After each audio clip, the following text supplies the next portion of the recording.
Hey everyone, welcome back to my channel. Today I'm going to tell you a heartbreaking, twisted love story that will break your heart into pieces. This is eternal peace for a lifetime. A tale of a princess's unrequited love, cruel betrayal, burning revenge, and a man's belated, useless regret.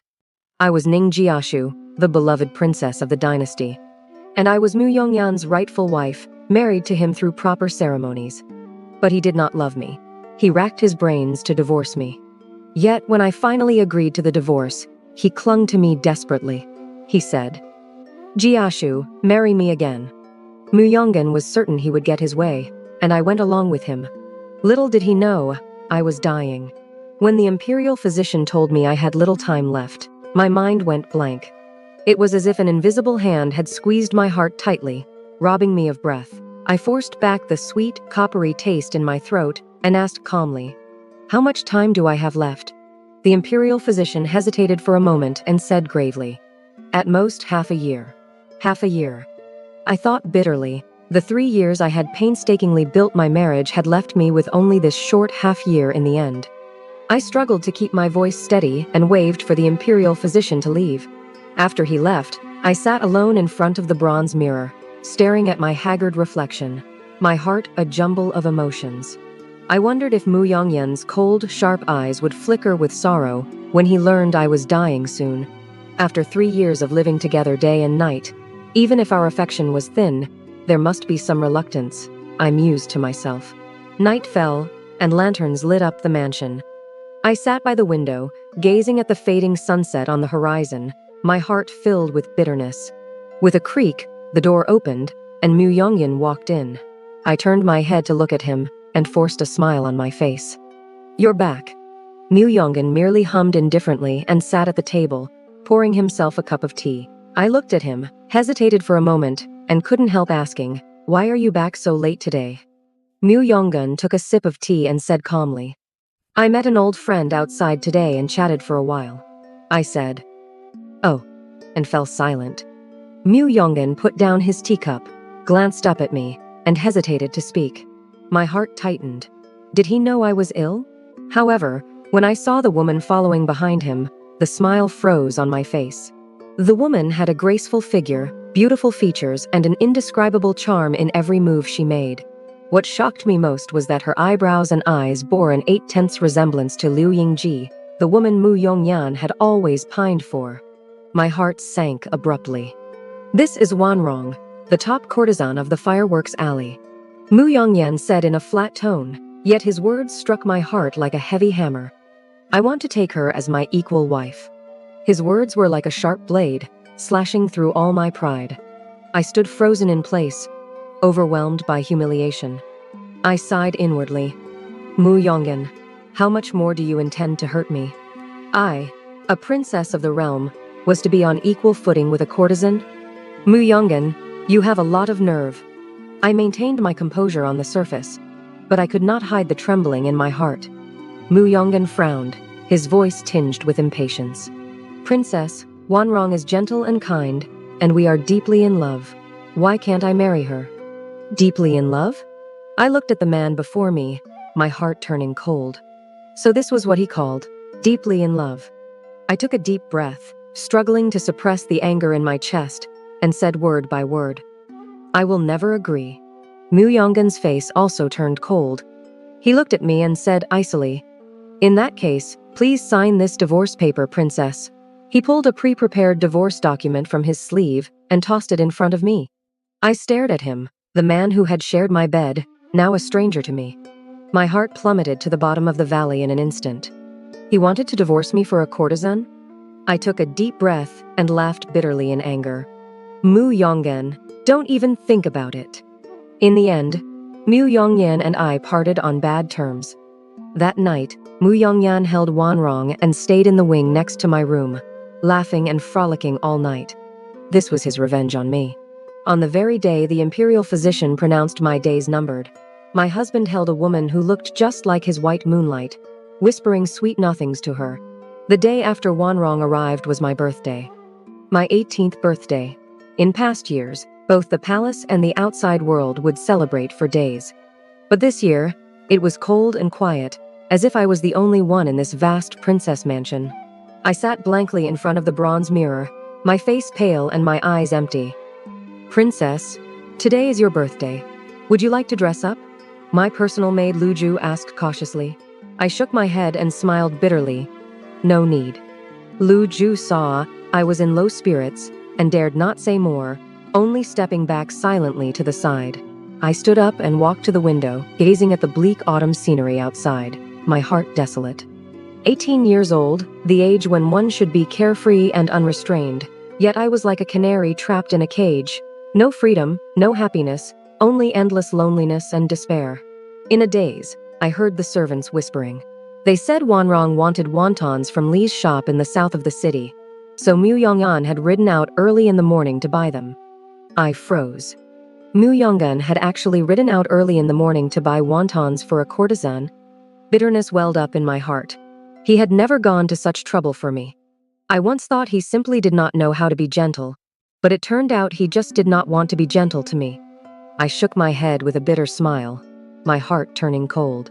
As I stood there in a daze, footsteps suddenly came from outside the door. I looked up and saw Mu Yongyan and Wanrong walking in side by side.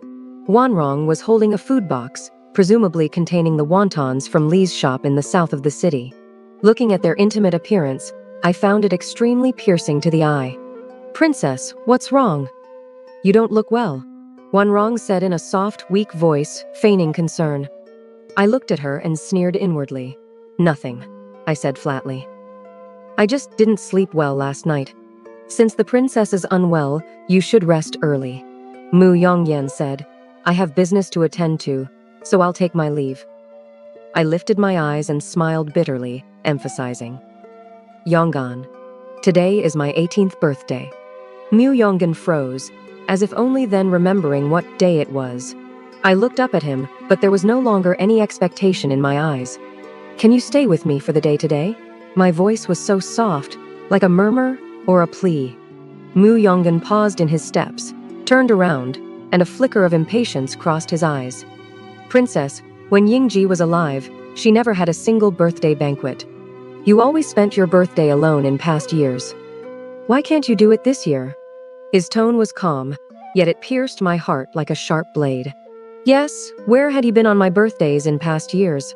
Either at the military camp or at Lu Yingji's grave. I smiled bitterly. Yes, I had been foolish to hope. "Yongan, why haven't you gone to burn incense for Yingji today?" He frowned, his impatience plain to see. He always interrupted me like this, ignoring my feelings. His eyes and heart were forever only for that dead woman. My heart felt as if it was being squeezed tightly, robbing me of breath. I lifted my head and looked into his cold, emotionless eyes. A strange surge of courage rising in my heart. Why doesn't Wanrong have to go? My voice was weak, yet tinged with unwillingness. A flicker of impatience crossed Mu Yongyan's eyes. Wanrong can't stand the smell of incense and candles. His answer was simple and direct, devoid of any emotion. Anger and sorrow intertwined in my heart, turning into a cold laugh. So in his heart, I was not only inferior to the long-dead Lu Yingji, but even to a courtesan. Something inside me changed at that moment. I even wanted to see just how far Mu Yongyan would go for Wanrong before I died. In the evening, my mother sent eunuchs with birthday gifts for me. Staring at the several carts full of presents, my mind involuntarily flashed back to the day I begged my father to grant me a marriage to Mu Yongyan. In the Golden Throne Hall, I wore a bright red court dress and a phoenix coronet, kneeling before my father and mother, my voice firm. "Father, mother, I admire General Mu Yongan of Zhenbei, and I wish to spend my life with him." Absurd. My father flew into a rage. "His heart only belongs to that Lu girl. You will only humiliate yourself if you marry him. I have made up my mind, father and mother. Please grant my wish." I kowtowed, tears blurring my vision. I knew Mu Yongyan did not love me. The one he yearned for day and night was Lu Yingji, his childhood sweetheart, who had fought alongside him on the battlefield and died for the country in the end. But I loved him so humbly and desperately. He had sworn never to marry again, yet finally agreed to my proposal a year after Lu Yingji's death. I was overjoyed. I could not bear to let such a chance slip away. Even though I knew he had another in his heart, I decided to take a chance. But I was wrong, so completely wrong. On our wedding night, he brought back a woman from the brothels. He held her in front of me, whispering sweet nothings to her. The pain in my heart at that moment was indescribable. The entire capital was laughing at me. Yet I chose to endure. Because I loved him. I cooked delicious soups for him, kept him company at night, copied scriptures for him, burned incense and prayed to Buddha for him, all just to beg him to glance at me. He said, "Yingji lost her life for your Ning family's country. You should burn incense and pray for her." I had no words to reply, only accepting it silently, hoping it would make him happy. He said, "You are too weak, nothing like Lu Yingji's valiant spirit." For him, I hired the best martial artists in the capital to teach me martial arts, just to be closer to the woman in his heart. I practiced until I was covered in scars, only to be met with his words, "You don't have Yingji's talent, just give up." Yes, I would never be Liu Yingji. I could never compare to that woman who was like a god in his heart. But at least in the eyes of others, Mu Yongan and I seemed to treat each other with respect. I also thought I would live a muddled life with him like this forever. Now Wanrong's arrival had shattered my peace once again. Ever since the imperial physician diagnosed me with a terminal illness, the mansion had been filled with the bitter smell of herbal medicine all day long, lingering and impossible to dispel. One day, Mu Yongan came to see me. As soon as he stepped into the courtyard, he frowned, an unmistakable look of disgust on his face. "Why are you drinking this useless stuff?" There was not a trace of concern in his tone, not even a single question about why I was taking medicine. "It's nothing, just some tonics," I replied flatly, not wanting him to see anything wrong with me. "You have a white magnolia tree in this courtyard that Wanrong likes very much," he suddenly said, his gaze falling on the blooming white magnolia in the yard. "This courtyard is quite elegant too. Why don't you move out and give it to Wanrong?" His tone was casual, as if he was talking about a trivial matter. Yet my heart felt pricked by needles, a sharp, fine pain spreading through me. I lifted my eyes to meet his cold gaze, my heart desolate. "Very well," I agreed unusually quickly, without the slightest hesitation. Mu Yongan was clearly taken aback, not expecting me to agree so readily. He looked at me deeply, left a sentence, "You know what's good for you," then turned and left without a single glance back. I watched his retreating figure, a bitter smile tugging at the corner of my mouth. The next day, I moved out of the courtyard I had lived in for years. I even found the best painter in the city to paint a portrait of Mu Yongan and Wanrong, calling it a congratulatory gift for their housewarming. The servants all said I must have gone mad from drinking medicine, but I only smiled faintly and said nothing. That night, my conditions suddenly worsened. I could barely breathe, my chest feeling as if it was crushed by a huge boulder, the pain unbearable. I clung to my last breath and ordered Lu Zhu to fetch the imperial physician. Lu Zhu rushed out in a panic, but soon came back crying. "Miss Wanrong has caught a cold." The general is worried about her weak health and has kept all the imperial physicians at her side. He even ordered them to treat her with all their might. I smiled bitterly, my heart breaking like a knife. So Wanrong had only caught a cold, yet he went to such great lengths for her. And I, a dying woman, could not even get a single doctor. I told Lu Zhu to go again. In a daze, I only heard Mu Yongyan's impatient and angry voice. What is she fighting for now? Can she possibly die? I smiled bitterly. Mu Yongyan, I am really dying soon. I closed my eyes, letting the pain devour my consciousness. In that moment, besides anger, a deep sense of unwillingness welled up in me. A plan for revenge took shape in my heart, little by little, in an instant. I burned with fever that night, my consciousness clear one moment and fuzzy the next. Vaguely, I seemed to hear Lu Zhu begging bitterly and Mu Yongyan's impatient scolding. But in the end, I endured the long night alone. The next morning, Mu Yongyan came. He held a crystal-clear red agate in his hand, rubbing it gently. He said red agate was festive and suited my complexion perfectly. There was a hint of guilt in Mu Yongyan's words. I knew this gift was nothing but his way of making up for what happened the night before. The red agate was exquisite, but I could not bring myself to like it. Everyone knew that Princess Jiashu loved pearls. But Mu Yongyan did not know. Liu Yingji alone loved red agate, a fact known to few. But Mu Yongan remembered it by heart. I still smiled and accepted it, thanking him sincerely. Mu Yongan's expression was softer than when he had arrived. He seemed to want to say something, but hesitated again, his gaze falling on my face, frowning slightly. He asked, "Why are you so weak?" There was a concern in his tone I had never heard before. I looked at him, forcing a smile on my pale face, hiding the bitterness in my eyes. I must have caught a chill from the wind yesterday. "You?" He wanted to say something again, but stopped short once more. I thought he must be ashamed of stopping the imperial physician the night before. Looking at him, a strange sense of satisfaction from revenge suddenly rose in my heart. "General, don't worry. I know my own body well." I paused and asked casually, "How is Sister Wanrong feeling, though?" At the mention of Wanrong, Mu Yongyan's face instantly darkened. He stood up abruptly, the wooden chair scraping against the floor with a harsh screech. "What trick are you playing now?" I was startled by his sudden anger, looking at him in confusion. "What exactly do you want?" He looked down at me from above, his eyes filled with disgust and wariness. "If you want to make a scene, go ahead. Why put on this act, pretending to care?" With that, he stormed out, not looking back even once. I stared blankly at his retreating figure, a strange sense of self-mockery rising in my heart. He did not love me. Everything I did was seen by him as having an ulterior motive. A stabbing pain shot through my chest again. My condition seemed to have worsened since the imperial physician first diagnosed it. I stared blankly at the hibiscus tree outside the window, its branches and leaves swaying gently in the breeze. I stared at it for a long, long time, until I felt as if I was the only one left in this silent world.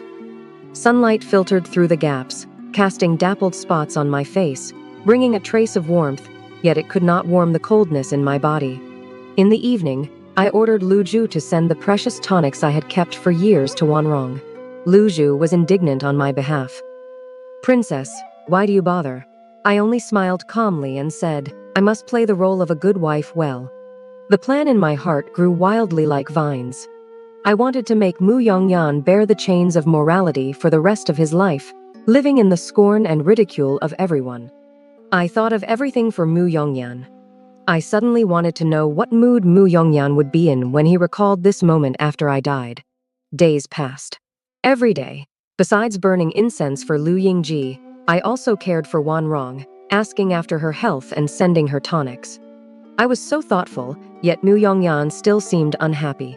He would come to my courtyard from time to time, sitting there silently with a dark face. "Ningjiashu, if you're unhappy, just say it, don't hold it in." He always said this, his voice tinged with impatience and a trace of unease. At such times, I only smiled silently, poured tea for him quietly, and watched him drink it down in one gulp. I knew what he wanted was not my virtue and gentleness, but for me to quarrel with him, make a scene with him like before, so he could feel my care. But I no longer cared about him now. All the love and hate in my heart seemed to have been drunk down with the bitter herbal medicine every day, turning into nothingness. That day, Mu Yongyan stormed off again after being angered by me. He slammed the door shut, leaving the courtyard desolate and me with a bitter smile. Lu Zhu was indignant on my behalf. "Princess, why do you do this? The general clearly cares about you." "Cares about me?" I murmured, my eyes filled with bitterness.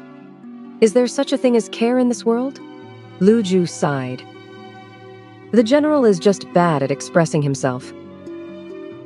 He wishes you would treat him like you used to, be jealous, throw a tantrum. Anything is better than being like a wooden doll now." I was shocked by Lu Zhu's words. Is there such love in this world? Love wrapped in indifference, expressed through hurt, maintained through distance. I once thought every appearance of Mu Yongyan, every bit of his concern, was another language of love. Yet when the truth was cut open like a sharp blade, I realized it was nothing but my wishful thinking. I could not understand Mu Yongyan's feelings, nor did I want to. I only wanted to live out my remaining days in peace, then take my secret and leave this world forever.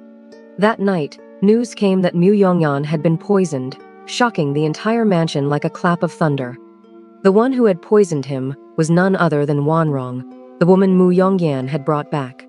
It turned out she was a spy from an enemy state, who had approached Mu Yongan to get the defense maps in his hands. But Mu Yongan had never given her the chance. Enraged, the enemy state ordered her to poison Mu Yongan to death. Wanrong committed suicide after poisoning him.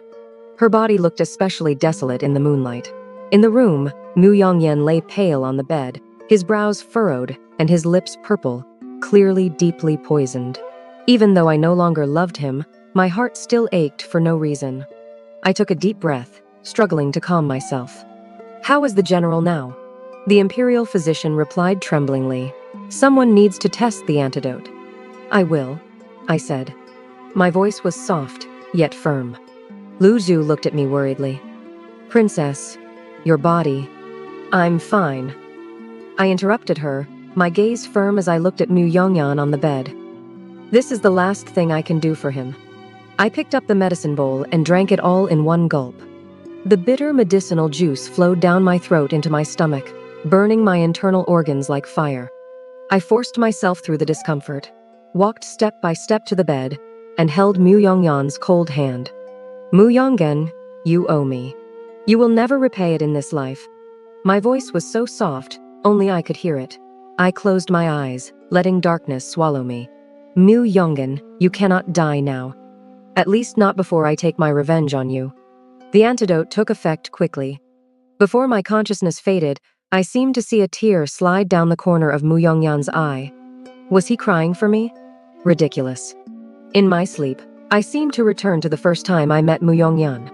Mu Yongan was not as cold as he was now then.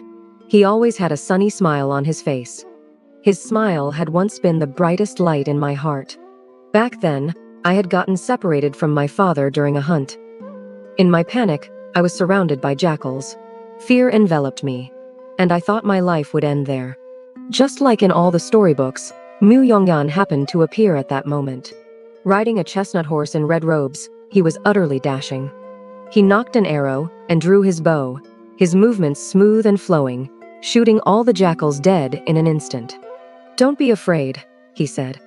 He dismounted, walked up to me, and spoke in a gentle tone. I looked at him, my heart pounding wildly. When Mu Yongan saw my injured ankle, he carried me on his back without a word.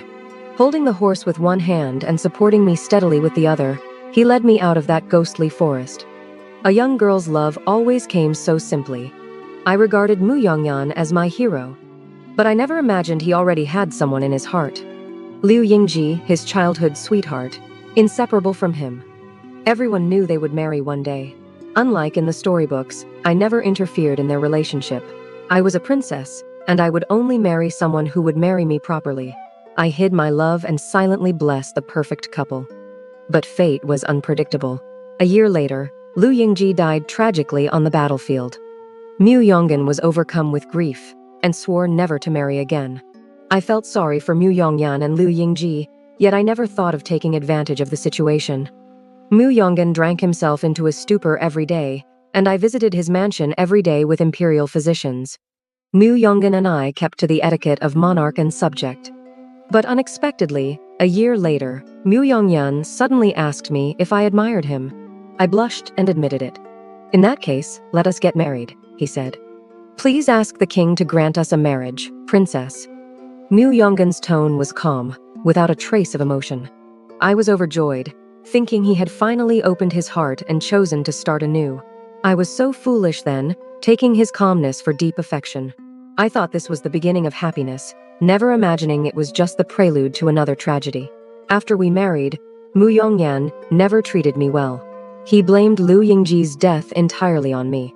He said if it were not for protecting my Ning family's country, Liu Yingji would not have lost her life at such a young age. But he forgot that Liu Yingji had protected not only the country, but also the people. Cough, cough. I suddenly opened my eyes, my vision blurry. Lu Zhu's surprised voice rang out. "Princess, you're awake." I struggled to sit up, but found myself weak all over. Lu Zhu pressed my shoulder and looked at me worriedly. "Don't move. The imperial physician said you need to rest." "Princess, you scared me to death." I looked around and did not see Mu Yongyan. I asked, "Where is he?" Lu Zhu's expression was complicated. "The general is in the side chamber." Princess, the general, has become lame. Lu Zhu's words were like thunder in my ears. Lame. I could not believe it. Lu Zhu said. The imperial physician said the poison the general was given was too powerful, damaging his tendons and veins. But the imperial physician also said that Mu Yongan's legs were not completely beyond recovery, it would just take time. When I arrived at the side chamber, Mu Yongan was sitting by the window. His once upright back now looked so lonely. He heard my footsteps, turned his head, and forced a smile on his face. You're awake? He rarely smiled at me. I had almost forgotten that this man used to love smiling. I looked at his lonely eyes and sighed softly. Mu Yongan was a military general. He could accept death, but how could he accept being lame? I comforted him. I said, "Don't worry, you will get better."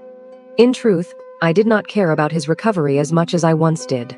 Human feelings were so strange. When I loved him, I treated him with all my heart. But after my heart died, even the most basic affection took great effort to fake.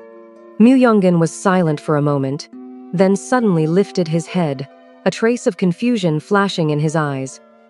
Why did you risk your life to test the antidote for me? I sighed inwardly. I had to do something unforgettable to make you devoted to me forever. But on the surface, I only smiled and pretended not to hear. News of Mu Yongan's lameness spread throughout the capital. The young masters who had always been at odds with him paid people to insult him outside the mansion. Truly, common folk were full of talent. By noon, not a single insult was repeated. Lu Zhu stood beside me, indignant, but I remained calm. After all, they were not insulting me. These people shouted from day to night. It was fine during the day, but their shouting at night would disturb my rest. I found a few guards to drive the people away, and by the way, beat the rich masters behind them. Not too hard, just enough to lame their legs. The lame young masters were thrown onto the street by the guards. With people coming and going, I found a group of idle children. I gave them 5 taels of silver and asked them to sing the ballad I had made up to those lame young masters every day. Mu Yongan somehow found out about this. When I brought him medicine, he said I should not have gotten so angry, that he did not care. I looked at him and said word by word, "You don't care, but I do. You are the one I love. I cannot let people insult you like this." Mu Yongan froze, turned his face away, and fell silent. But I clearly saw the emotion in his eyes. I thought my plan was about to succeed. At night, the pain in my chest became more and more frequent. I knew my time was running out. I stopped drinking the bitter herbal medicine. I stayed with Mu Yongan, letting the imperial physicians try every method to treat his legs. If my legs can't be healed, will you despise me? Mu Yongan looked at me, a trace of unease in his eyes. I smiled and held his hand. How could I despise you? You are the marriage I begged for in front of the Buddha with great difficulty. Mu Yongan's fingers trembled slightly. He lowered his head, hiding the emotions in his eyes. I gently smoothed the messy hair on his forehead, pretending not to understand his guilt. That night, I suffered from insomnia again. I sat alone by the window, staring at the quiet world outside. The hibiscus flowers that had bloomed brilliantly a few days ago had withered away without me noticing. I realized it belatedly. I was going to die. Mu Yongan's leg injury recovered very slowly. The imperial physician said he had damaged his root this time, and whether he could recover fully depended entirely on himself. Every day, I made him delicious food in different ways, talked with him, and pushed him to sunbathe in the garden. In the past, I had never imagined that Mu Yongan and I could have such peaceful moments. The servants in the mansion all said that the princess had been so kind and righteous to the general, and it would be ungrateful of him if he still did not fall for her. I listened to their whispers indifferently, busy decocting medicine. Mu Yongan seemed to have accepted his lameness and no longer objected to others practicing martial arts in front of him. When I learned martial arts from the warriors, Mu Yongan even gave me some pointers. He no longer said I was not as good as Lu Yingji. He rarely mentioned Lu Yingji now. He even said I did not have to burn incense for her anymore. I just smiled and shook my head. I burned incense for her without missing a single day. Since I was putting on an act, I had to deceive everyone, including Mu Yongan. One day, the spring scenery was lovely, and I brewed a pot of new tea for Mu Yongan. I smiled and said, "Chang'an, When your legs recover, I'll go for an outing with you. Mu Yongan said nothing, just looked at me quietly. His eyes were complicated, and I could not understand them. Perhaps it was guilt, perhaps it was gratitude, or perhaps a trace of love that he did not even realize himself. I pretended not to see it and rambled on about some interesting things. I knew my time was running out. I needed to leave the deepest impression on his heart. I wanted him to never forget me for the rest of his life.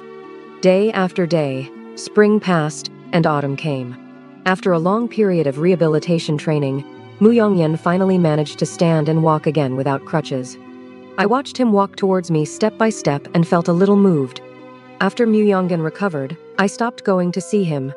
Instead, he often came to my courtyard to keep me company. He said, "Jiashu, thank you." He said, "Jiashu, I was an asshole before. I'll change, and we'll live a good life from now on." The promise I had once longed for sounded harsh to my ears now. Mu Yongan said he had fallen in love with me. But what difference did it make? It was all too late. I pulled my hand away from his grasp and said calmly, "Mu Yongan, let's get a divorce." Divorce? Why? Mu Yongan's face was filled with complicated emotions, surprise, confusion, and a faint trace of pain. I said, "There is no why. Whatever was between us is over." Mu Yongan panicked and grabbed my hand tightly. "It was all my fault before. I didn't cherish you. Give me another chance and I'll treat you well. I'll prove to you that my feelings for you are true." I sneered. "Mu Yongan, how long will your so-called true feelings last?" I shook off his hand and threw the pre-prepared divorce paper in front of him. "You're free." That day, I moved out of the general's mansion and never looked back. But Mu Yongan seemed to have become a different person. He came to the princess's mansion every day to beg for my forgiveness. He sent me my favorite pearls, saying he had found them in the south of the Yangtze River, and they were the only pair in the world. He said he had let go of Lu Yingji and only wanted to spend the rest of his life with me. He even knelt in front of me in front of everyone, begging me to give him another chance. Lu Zhu could not stand it anymore and came to persuade me. "Princess, the general really knows he's wrong. Please forgive him." I touched the pearls Mu Yongan had sent and smiled at Lu Zhu. "You see, it's actually easy to learn what someone likes. You just need to ask anyone." Mu Yongan had known this truth before, but he had disdained to learn about me. What was this now? Guilt? Or unwillingness? Belated affection is worth less than grass. I would not want it. One day, Mu Yongan came again, his eyes red and his voice hoarse. "Jiashu, marry me again, okay?" Mu Yongan's figure was stretched long in the dim moonlight. I looked at him, feeling quite helpless. I whispered, "Mu Yongan, we're done." His smile froze on his face. "What did you say?" "I said we're done." I repeated, my tone calm and firm. "I don't love you anymore, and I don't hate you anymore. Let everything between us fade away with the wind." "Jiashu, do you really not love me anymore?" Mu Yongan's voice was low and hoarse. I turned my head away from his gaze. "Loving or not makes no difference to me now."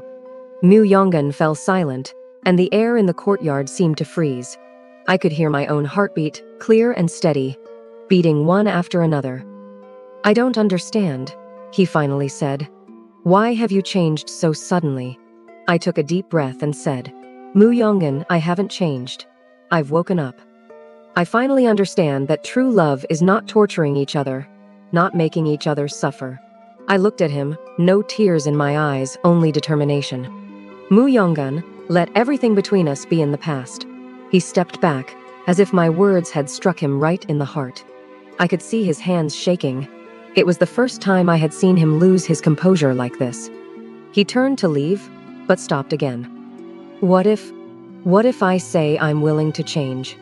My heart trembled, but I quickly calmed down. Change is not just a matter of words. Mu Yongan. This is the end for you and me. Mu Yongan left. After that day, he never set foot in the princess's mansion again. I thought he had finally given up. After all, he had never been a patient man. I started coughing frequently, sometimes even coughing up blood. Lu Zhu cried anxiously and begged me to send for the imperial physician, but I waved her off with a bitter smile. I knew my time was running out. This broken body could no longer bear the burden. One day, I was leaning by the window sunbathing when I suddenly heard familiar footsteps in the courtyard. My heart skipped a beat, and I looked up sharply. It was Mu Yongan. He had lost weight and looked haggard. His originally handsome face was now covered in stubble, his eye sockets sunken and dark circles under his eyes.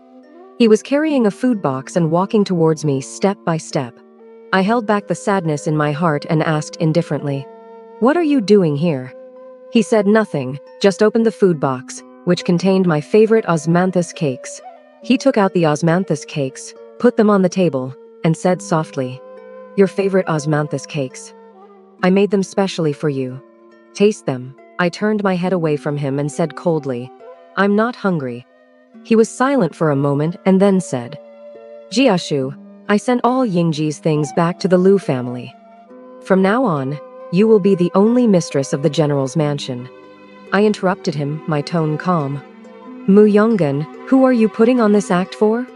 Mu Yongan never expected that the words he had once said would be thrown back at him. He looked up sharply, his eyes red, and his voice hoarse.